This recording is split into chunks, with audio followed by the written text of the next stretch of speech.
I hate my life. Seriously. But first this message here.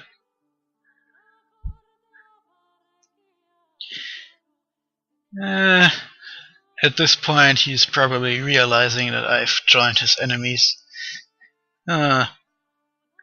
He still thinks that I could be persuaded to fight Pangea. That's kind of cute. Of course, exactly this will be happening. Later on, maybe. And I've cast Tartarian Gate. I think that might be something I've cut out last time due to too many other shit doing. And there's of course this new global.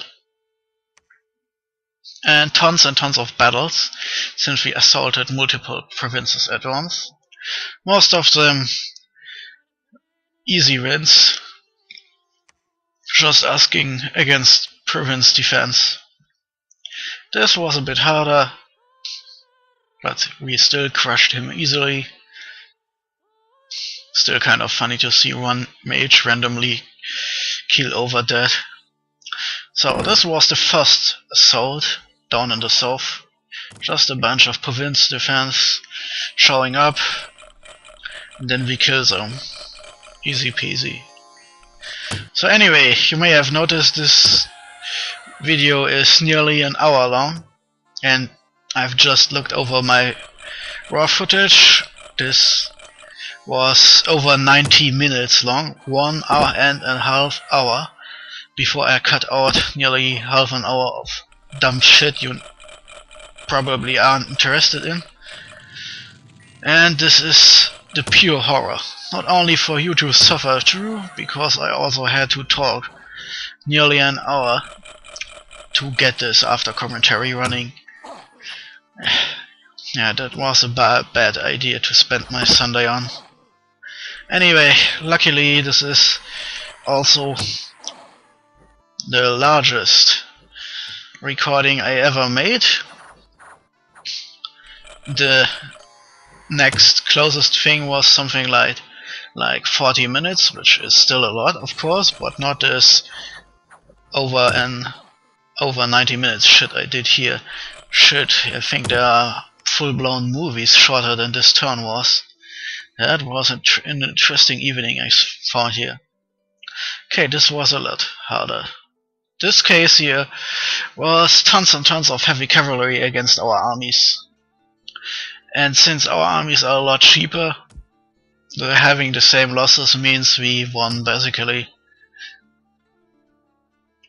Here you can see the cavalry getting closer, getting some magic spells in their face, but at this point that's not much.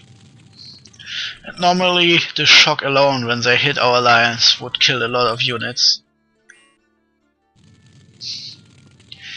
which will happen anytime now, but first Dominions 4 has to slowly go through all our mages casting stuff. And since we were on hold for a couple turns, some of the enemy cavalry actually gets close enough to apply some of their shock. But at that point it's basically too late. Soon it will happen. Also, we're kind of summoning undead hordes as an added little something. And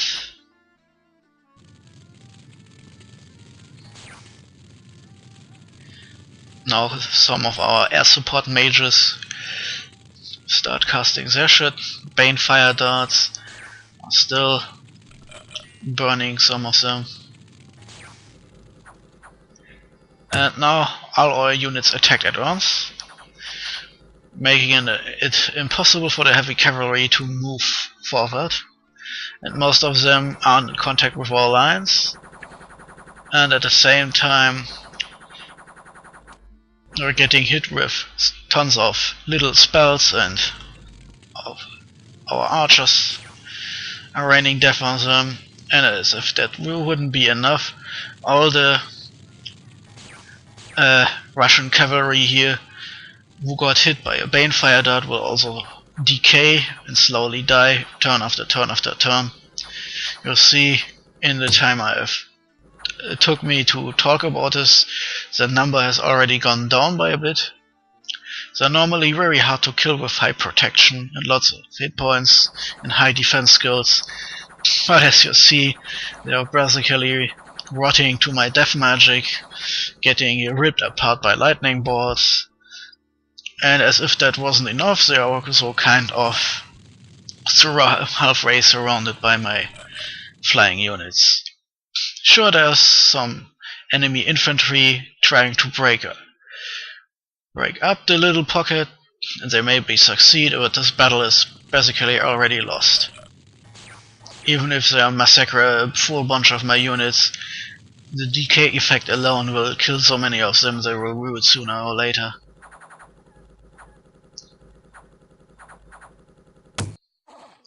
Really, if I hadn't brought so many mages, who Dominions 5 needs to cast spells for, the battle would probably already be over. Of course, without my mages, the cavalry would probably have won. So you can see down there where my line isn't as thick with storm guards, some of the cavalry has broken out. Luckily, to reach my mages, they have to go through all the archers I have first, and it's probable those few cavalry units won't be enough. As you also can see, my archers are basically not doing much damage thanks to heavy protection of the cavalry, but with the decay effect slowly killing so many of them, every little bit counts, and a unit who would have survived 5 hit point damage from the decay effect could probably get killed with those 1-2 additional hit points per turn. And again, in the time I needed to explain that, you have already broken up the pocket into many smaller ones, and this will be nasty. Normally the cavalry would break sooner or later, but since most of them can't run away, they will get stuck and then slowly murdered from each side. This is basically one long example of why heavy cavalry shouldn't be your army all alone on its own. Because even with magic support, just look at that shit. If they had just one squadron more, they could have flown over to the enemy mages and massacred them. Really. Cavalry is useful if you want to flank something, or if you want to try and sneak something by, or if you see that there's a block of vulnerable shit you can run down with cavalry. But in mage heavy battles like this one, it's basically a waste of money and resources. Also, of course, if you fight someone who has like 3 times your numbers and can summon hundreds of skeletons to reinforce him, that's also kind of a no-go. In this case, if he had his own battery of mages, he could potentially have done enough damage to root my army early, and then his cavalry would have been able to reach my archers and potentially my own mages.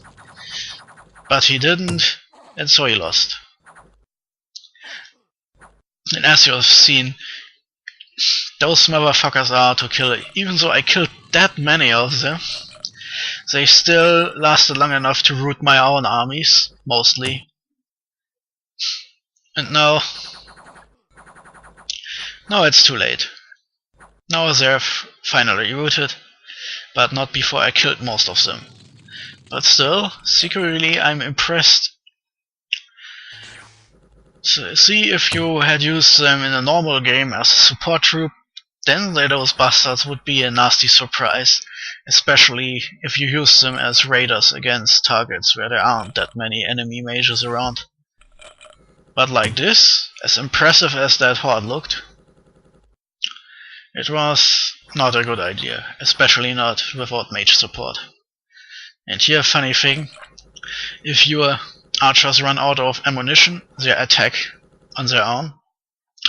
And since my archers can fly, this means you get these little suicide attacks, with them suddenly showing up, surrounding enemy units and then getting themselves killed. On the other hand, those archers are cheap as fuck. They're basically not even showing up on my radar, especially not in a gimmick game where I can literally recruit thousands of them each turn if I want to. Those heavy cavalry, those three, I think, let's say each of them has to kill at least 4 archers before his death won't be erased. As you saw, they got barely 3 before they were all dead. This one survives a bit longer. Maybe he kills another one, but that's about it. So for the cost of about 4 archers, I killed gold and resources worth about 12. Not bad. And this is why you have to be very careful with how you use heavy cavalry, because they are cost shitload of gold and resources, and if you don't use them very well, they essentially be wasted. On the other hand, I have to remember this is a gimmick game where everyone has tons of money. I'm just the one with the highest, and barely highest, because sometimes I'm going down to place 2 on the income scale. So I'm not the only one who has tons of money. And speaking of tons of shit, our first scale level of invasion was successful enough. We have already breached multiple castles. And just to make sure we get as far as possible before Bogarus can counterattack, I'm ordering as many storms as possible. Because quite obviously, the whole idea of attacking that many fortresses at once was to take as many of them as possible before Bogarus can come up with some nasty shit. I mean, there are alone 3 fortresses down here, and I'm really interested to see how many of those 5 fortresses we can get before some sort of counterattack happens. Hell, I'm probably getting at least some of these forts, even if a lot of it goes wrong, simply because of the broad scale of my attack all across of the game map. 3 attacks in the south, 1 in the middle, 1 in the north, and 2 more planned in the north and in the middle. And one of these days I have to see what this new cast of Tartarian Gate has spilled out. I want to see what kind of monstrosity has entered this world. Anyway, this was some idiot who thought being a vampire would mean he could rebel against our glorious reign, but our giant raven overgrown Jambalo Pinfeather easily crushed his rebellion.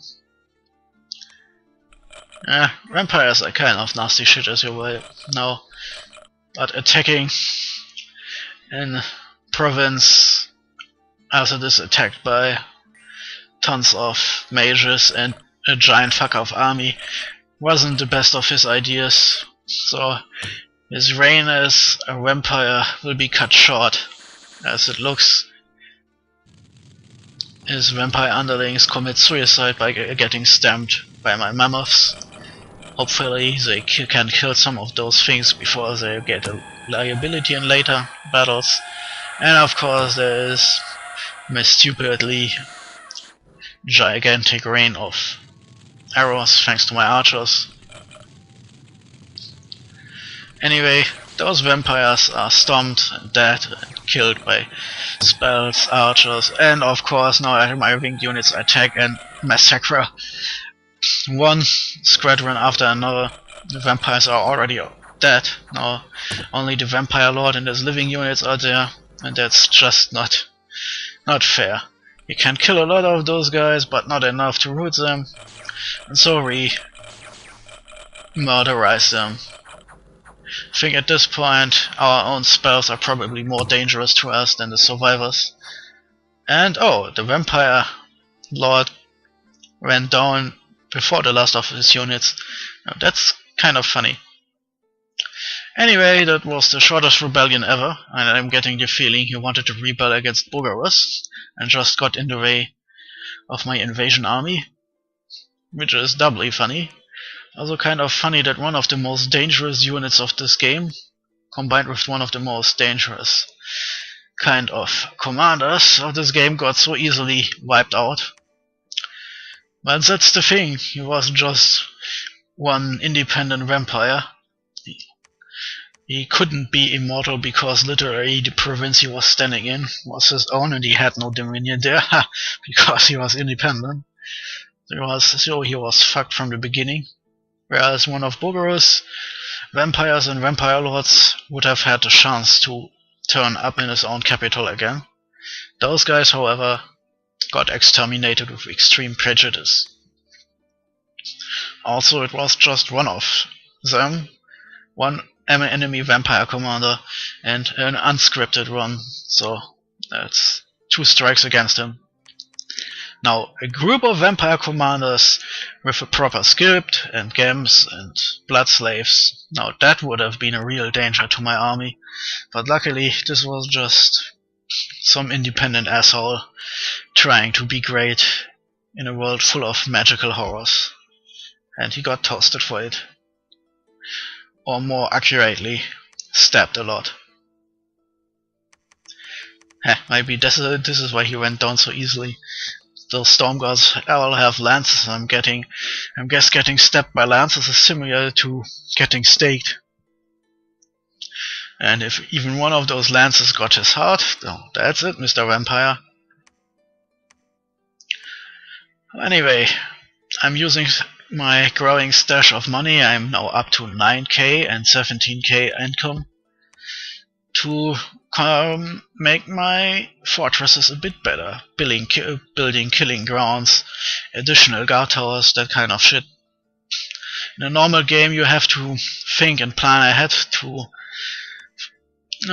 discern which one of your super castles you want to upgrade, but this is just some really stupid game with tons and tons of money for everyone, so I can basically upgrade whatever I want without thinking about too much. Also, do you see all this movement and recruiting and all that shit? Now imagine me cutting out half an hour of this. Yeah, that's truly horrifying. Just be glad you don't have to watch all of this.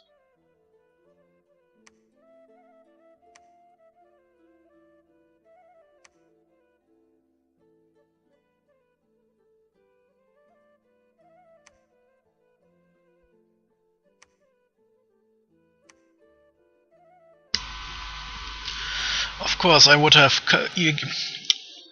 liked to cut more, but I noticed after a certain amount of cutting it got kind of hard to see what I was actually doing. Just so you can actually see and understand my troop movements, I had to leave at least some of this bullcrap in. At least you can see here my stupid amount of reinforcements getting closer to the front, and even though technically speaking all those armies could walk a lot faster, I did some bad planning in the beginning. My Iron Hail archers, for example, can't fly. There are some crossbowmen here and there who also can fly, and there are still some mammoths I just can't get to die. I really hope Bogarus can find something out to kill those stupid mammoths, because they are really slowing me down right now. I mean, sure, sometimes you get something hilarious like them stomping down vampires, but one nasty spell and all that hilarity will turn against me. So it would really be better they finally go down. Of course, my next round of reinforcements, which will get recruited this in the next turn, won't have that problem since now I've officially have stopped recruiting new mammoths. The only thing I'm still recruiting is Iron Hail Archers because they are cap only, and it would be an absolute waste if I stop them. I mean, I have tons and tons of other units, but one single heavy loss of Iron Hail Archers and basically the effort of a large chunk of the game evaporates into nothingness. At this point it's basically my own stubbornness making me do this, because quite frankly it would probably be better if I started recruiting some other kind of archer instead. As neat as Iron Hail Archers are,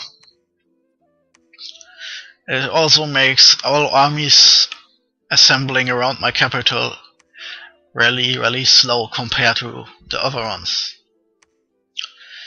At least I guess with all those high gold income, high resource provinces I got from Yomon, this means I still have no trouble recruiting reinforcements.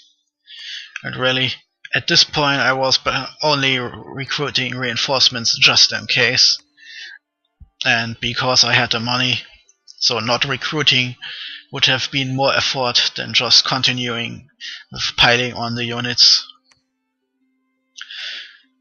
Until now everything was finally executed, and my follow-up attacks are rolling in as you see. My first wave hit mostly important choke points and border fortresses. My next round is basically now rolling up leftover provinces. Shattered Soul is nasty. This Cyclops isn't that bad even if he has tons of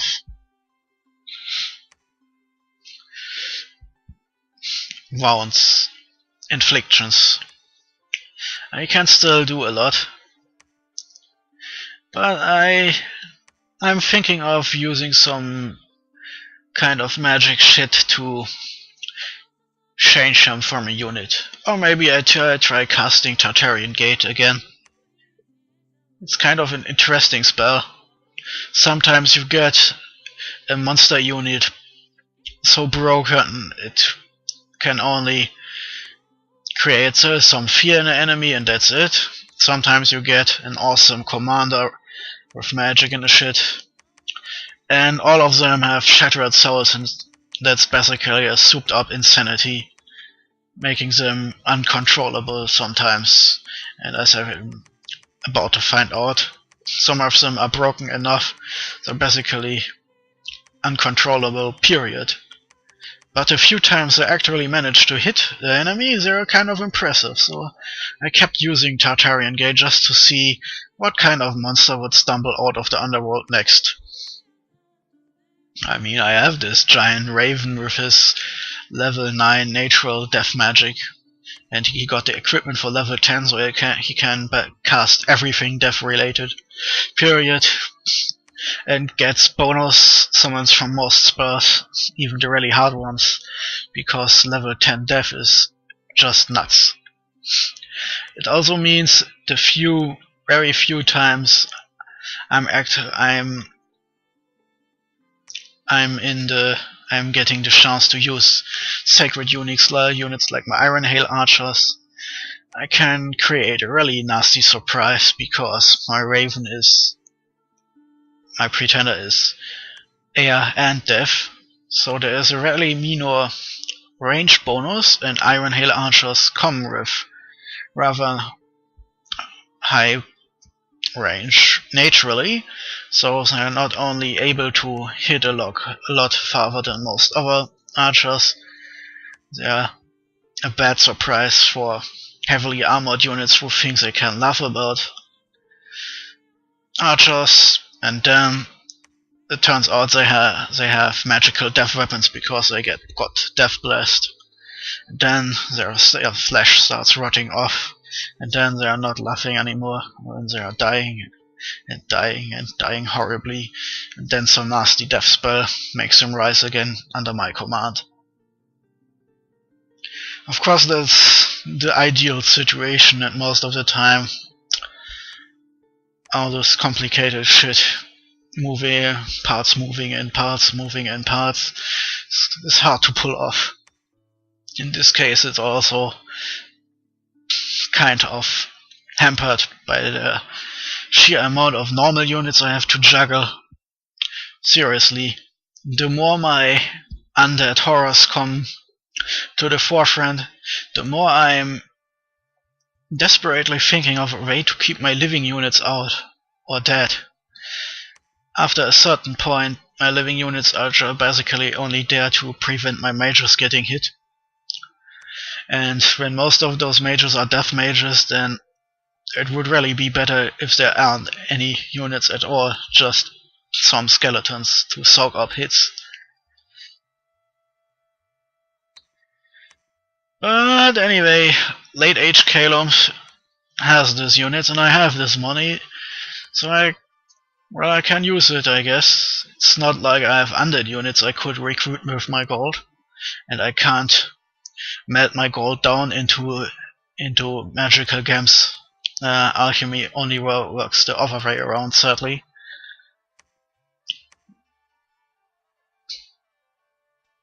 So that's it, basically. I'm recruiting those huge fuck-off armies only because I have not enough gems to replace them with undead units yet. But I'm working on it. Anyway, my gem income is high enough. If push comes to shove, I can just use alchemy for some of the other gems. Also, it's still in the future, but later on, when my death strategy started going up to 11, I noticed a certain combination of magic and Caelumite spellcasting, which really helped me out immensely. Let's just say that my high air income wasn't as useless as I first thought it would be, and in the end I was really glad that I didn't just started summoning air elementals with the few level 2 air mages I have, which would have been a valid tactic, just in this kind of mass battles also a huge waste of gems. I mean, I have thousands and thousands of units where I can let do the heavy lifting while my mages summon undead behind them. Sure, I could have had some more easy victories by using tons of air gems, but why? Air gems and other gems are really useful, and wasting them is never a bad idea. Gold, however, gold just comes rolling in huge numbers, especially in a gimmick game. Also, if you have a certain strategy and you need something you have to plan forward, let's say this. So let's try to say it this way. I can use gems either for my main strategy or just for some hilarious broken army action, but then I would basically shoot myself in the foot later on. Especially since, again, I can't turn my money into gems, so not using the money is as bad as using my gems wrong. And so I decided to not use all of my air gems in frivolous fashion, and instead recruited more normal units with my gold. And since flying units in huge numbers are impressive in their own rights, this worked out rather well. And never forget, late age Caelum is more of a death nation than an air nation, so it would have been an incredibly bad idea anyway to concentrate in air. I remember a multiplayer game long ago, where I started with a heavily air strategy in late age Caelum, and in the middle of that multiplayer game, a patch dropped. That patch changed late age Caelum massively, giving it a lot more flavor to make it less of just another Caelum nation, and to make it more fit in with the broken nature of the late age. Magic is dying, everyone is heavily armored, blood magic gets more and more important because the world is dying and shit, and oh, how sad. So late age Caelum suddenly turned into a death nation, and I had recruited tons and tons of air mages who were depending on other air shit, and suddenly I noticed my entire recruitment was fucked, and the best I could do was continue on and hope for the best. It was kind of silly an experience, especially as I noticed that many of my Harab Seraphs were suddenly way better death mages than air mages. That came as somewhat as a surprise. Now, of course, I'm doing the opposite, and learn that sometimes I still get tons of air mages. I'm guessing the random number generator really hates my guts. Really, that's one of the reasons I'm never taking any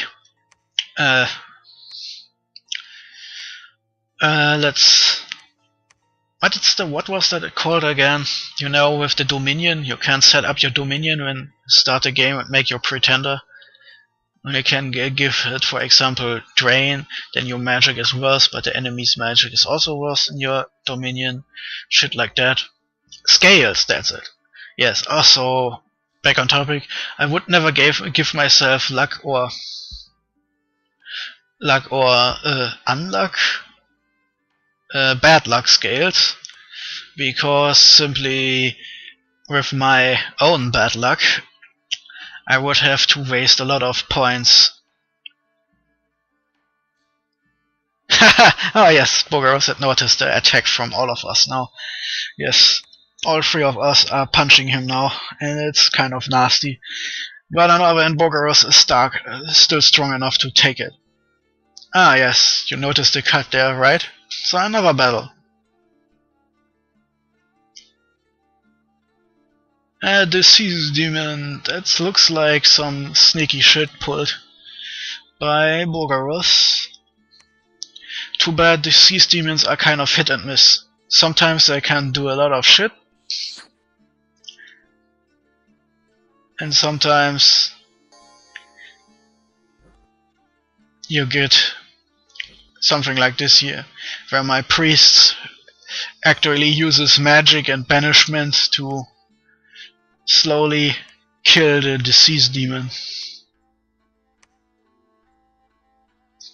Man, all this shit. My priest is shrunken, he's deceased. He has lost hit points, and it looks like the Disease Demon can win. But instead, he just kind of stands there, failing to hit my priest, and in turn getting hit by repeated banishments. And the Disease Demon is deceased now too. And oh, I lost. Heh. Man, I must have confused that with another battle. I keep forgetting I have summoned another Greater Deva. Now I have two of those super monsters. I hope it's a more useful one. What am I talking about? The first one had a lot more blood than I'm comfortable with, but it is useful thanks to the many death things. And here we accidentally run into one of Garth's army and cracked Earth. Man, that's unlucky. I really hoped I could get through here before Garth attacked. First off, this stupid shit. Yeah, Thunder Strike and Skeleton Hordes against this. That's kind of sad. But 4 Vampire Lords is like 4 times 4 the amount of power a single Vampire Lord can do. And these ones are scripted and some of them have extra gear. So that's a lot more dangerous. Also, I like how the Banefire throwers I put so many resources in keep missing. That's just great. If you in case you didn't notice it, those weird fireballs exploding before the enemy, that was the Banefire. It's incredibly dangerous if it hits someone, and twice as dangerous if they hit something living, because they have the same decay effect like the little darts. But of course... Oh, wait a moment. Are those glittering fields leftovers from the Banefire? Because I see decay effects on the skeletons. Man, I have to do some test games to see how exactly Banefire works, because the combination of fire and death doesn't happen all that often, so I never had that much chance to use it. Besides, if you're going deaf, you most likely summon hordes of undead to do your bidding, even on the battlefield. So you have even less chance to use Banefire. One of these days I just want a massive amount of Banefire mages just raining fiery annihilation down. That would be awesome. But if I want to win battles, then I have to do this shit here instead. And you may have not seen it, but that was River Bones. That's another thing vampires can do. River Bones, a level 3 death spell, and it's just a giant explosion destroying skeletons in huge amounts. In this case, of course, it doesn't help much, since I have a lot more mages summoning a lot more undead. So this battle will go on for a while, and then I think the surviving skeletons will break through to the Vampire Lords and stab them a couple times. And since this entire region is under the spell of Garth's dominion, they will just go down and then show up slightly bruised in his capital. It's kind of a stupid fight. All those undead getting summoned just to be destroyed, and the enemy commanders aren't even really dying since they're immortal. It's one of the dumbest fights ever. Completely unnecessary since Garth is my ally. Well, it's still kind of fun in a stupid way. All this aggressive fighting between people who are in an alliance with each other. That's Dominions 4 for you, where there is no alliance mechanic and everything is just done as some weird walk around. Anyway, Dominion, yes. So as you have noticed, my bad luck is kind of horrible. So I'm on principle never taking any luck scales, either positive or negative, because good luck scales, as nice as they are basically wasting a lot of points in pretender creation just to give me something which is on average about half as useful as for someone else who did the same thing. Whereas if I take bad luck scales, I'm having most of the really bad shit happening to me, sometimes multiple times in the same game, even in the same turn. Like, I had a game where I had 2 hordes of knights and 2 barbarian hordes attack in the same goddamn turn, one of them sieging my capital. That was a nasty surprise. and I had just something benign like bad luck 1 or something. So no luck scales for me. Neither to get points with bad luck, nor to lose points with good luck. One thing has to be said though. Oh wow, all my mammoths are paralyzed and now the cavalry comes out. Well, now this will be interesting. But anyway, where was I? Ah yes. So the thing is, I'm mostly going and trying to get more order and stuff, not only to get more income and more resources and more supplies, but also because it reduces the amount of random events happening, and since most of them will be shit since I have bad luck, that's a good thing for me. Oh wow, that's kind of confusing magically here. I think some of the cavalry got paralyzed too, and now the mages are basically helpless, and it's only a matter of time until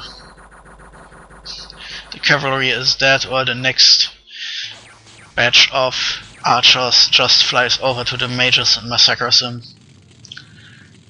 But I have enough spellcasters to reduce those to nothingness, and also doesn't help the other enemy casters are concentrating on the mammoths because they are huge sacks of hit points and therefore really dangerous for the AI. So as you can see, most of their really dangerous astral magic goes down on the mammoths.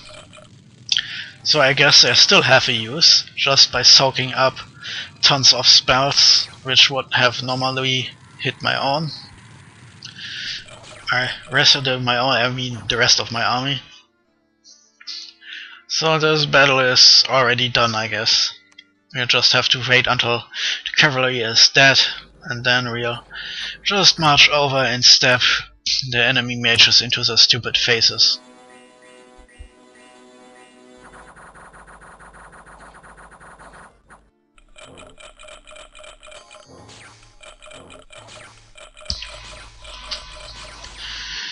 Scales.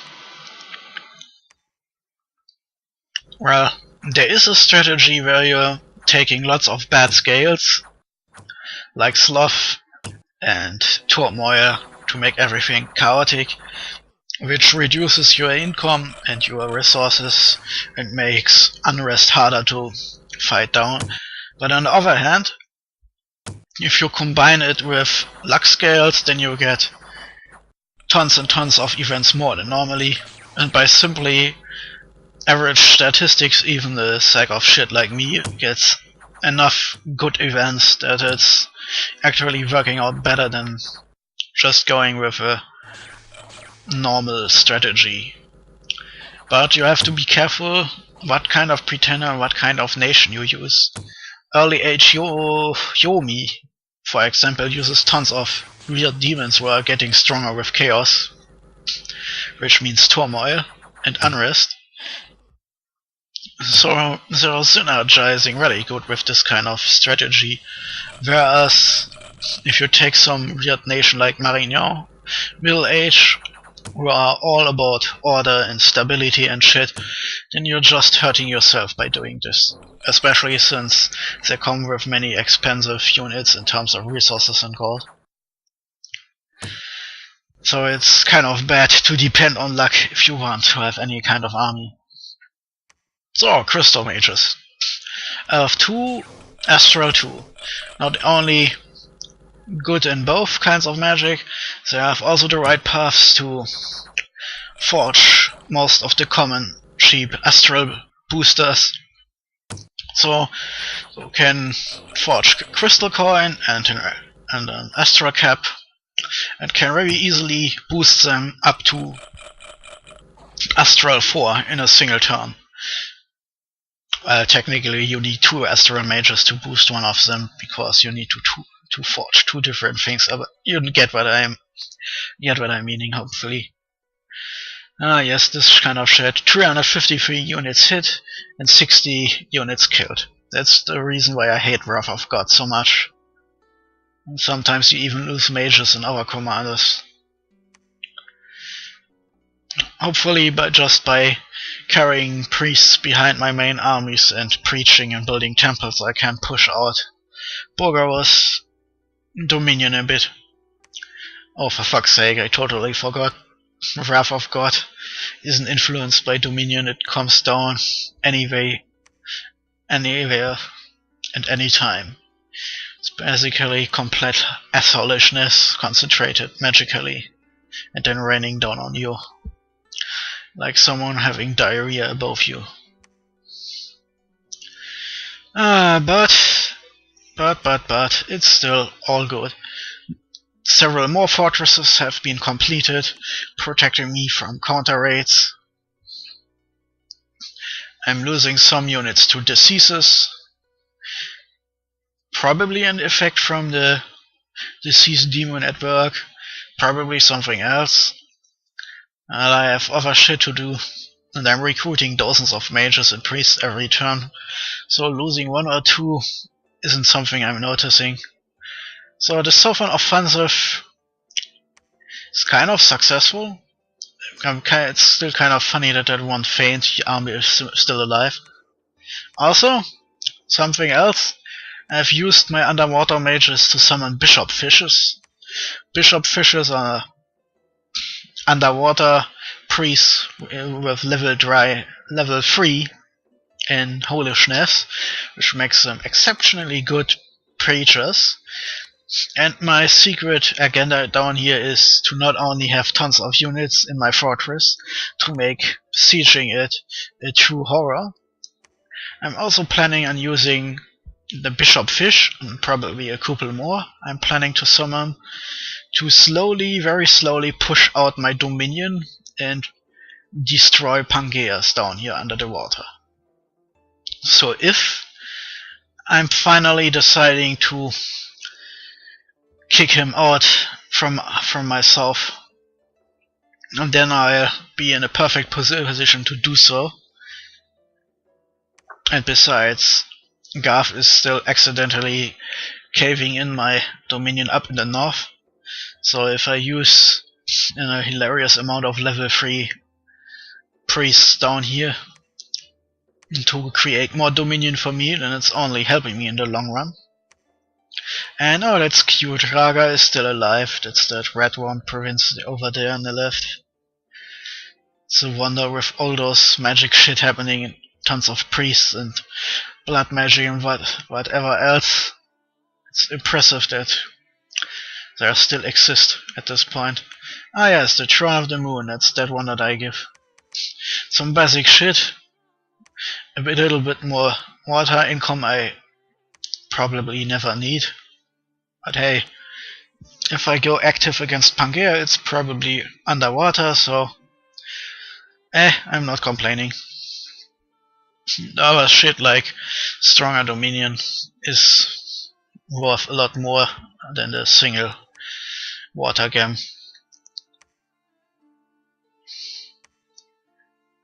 So tons of movements, most of them involving scripting you mercifully didn't saw.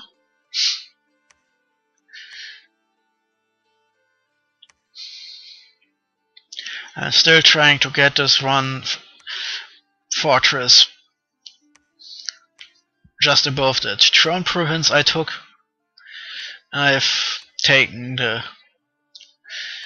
couple Bogarus provinces between our border and the mountain range, which is really good because the mountain range makes it nearly impossible for Bogarus, sadly non-flying units to get at them. And at least in one case I've already taken the choke points, so even if I can't get the other fortresses in this mountain region, I still can give them to Garth, I guess, and Bogarus is still losing them. What I'm really hoping for is rather at the worst holding the newly conquered choke points in the north and in the middle, while still slowly progressing in the south. The best, of course, would be a slow The best would be a fast collapse of Bogarus, but that's probably not gonna happen. Next turn I'll probably face his first serious attempt at stopping me. So I'm kind of interested to see how much I can steal this turn, because from this turn forward the battle will be truly devastating.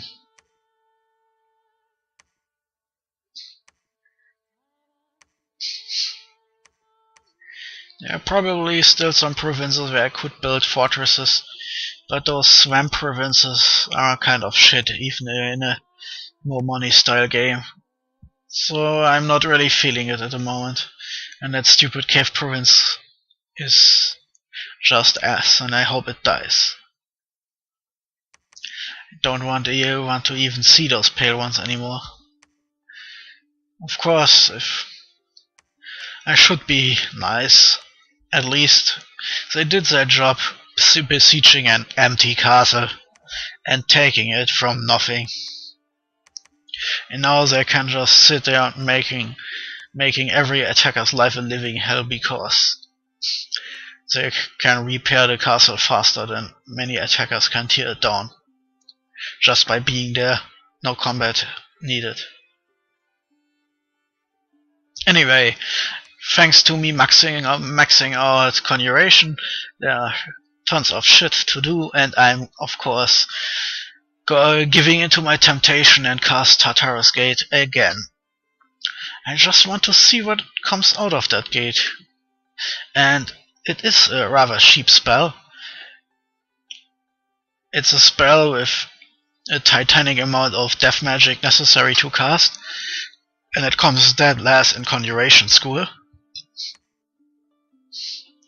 So in this case the spell is hard to get and hard to cast, but it isn't expensive. 10 gems for a level 9 spell is rather cheap actually.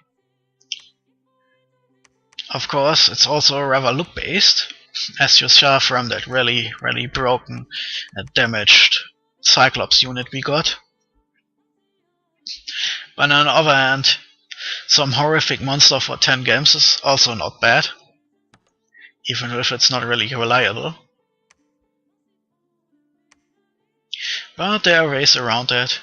I'm just thinking which way to go. There is an astral spell and a nature spell, but I have almost zero nature except for my little astral lizards over there. But I can now recruit level 2 astral mages with easy access to paths for booster forging. And if I get one of them to level 4 astral, then my monster problems are solved. So I guess the future of Caelum will involve horrible monsters. Well, at least we're not flooding the world in vampires like all those other players are doing. Well, other free players we have. It's kind of funny that I'm kind of lacking in thrones. I've destroyed 2 entire nations, and none of them had any. Well, one of them had 1 throne, and that's the one I now have.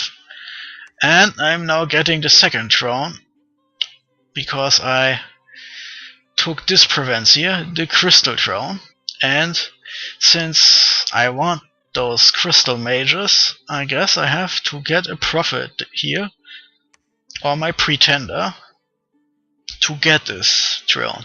This will be my 2nd throne, and I need a lot more if I actually want to pull this off. So let's see what the future will bring. You also may have noticed there are some spy shenanigans going on.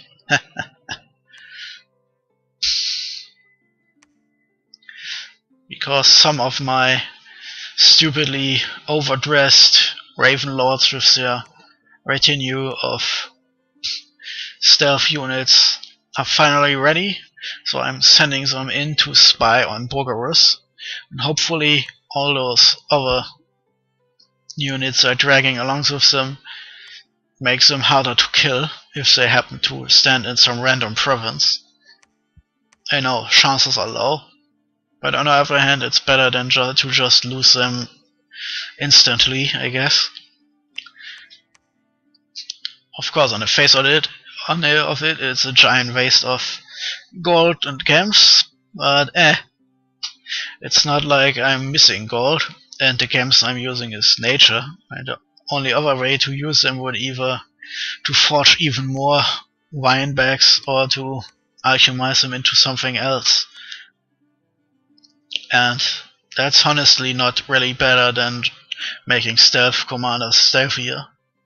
It's, I think, both the same amount of just a little bit useful, but you don't know how much good or bad it will bring.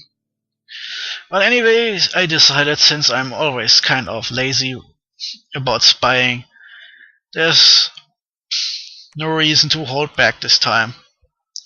So my growing army of super spies walks into Bogarus.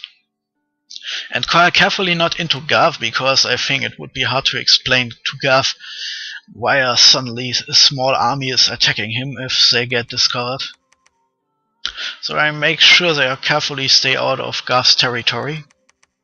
With the exception, I guess, of some Raven Lords I had no time to give units to, because with just their magical gear they're basically impossible to find. That's kind of useful. Just make sure that none of the late Raven Lords I sent into Gav's territory have any army units. As hilarious as that would be, I'd rather be the one silently spying than the one accidentally attacking. The first one sounds cool, even if you're the one detecting my spies. The other thing just lets you seem to be like an asshole, a stupid asshole. It's basically the difference between shit, can't come up with anything. Something not face planting, shit. Well, I had 57 minutes time to think of a stealth related joke about Raven Lords. I failed embarrassingly. That's it. Next time I should try to think about something funny in advance instead of hoping for something to show up. Man, sometimes I'm as spontaneous as a sack full of potatoes. Even that wasn't funny. Anyway, the longest term ever is finally over. Until next time, may the invasion be with you. Libluini out.